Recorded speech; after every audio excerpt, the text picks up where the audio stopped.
నామానికి మహిమ కలుగును గాక. అపోస్తలుల కార్యగ్రంథము 1వ అధ్యాయము 8వ వచనమండి. అయినను పరిశుద్ధాత్మ మీ మీదకు వచ్చినప్పుడు మీరు శక్తి నొందెదరు గనుక మీరు యెరూషలేములోను యూదయ సమరయ దేశమంతటయు భూదిగంతముల వరకు నాకు సాక్షులై ఉందురు.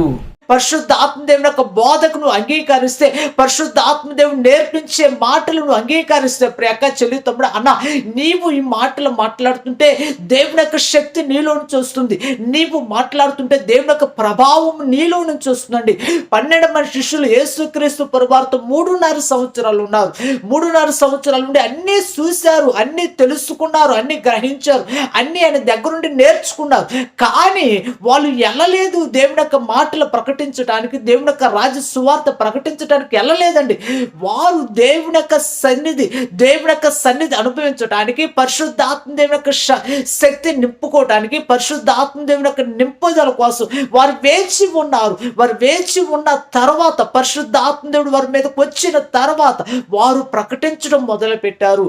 పరిశుద్ధాత్మలో నడవటం మొదలు పెట్టారు. కాబట్టి భూలోకాన్ని తలకిందులు చేసే వారు ఇక్కడ కూడా వచ్చి ఉన్నారని ఆనాటి సమాజంలో ఉన్న ప్రజలతో గొప్ప సాక్ష్యాన్ని పొందుకున్నారు.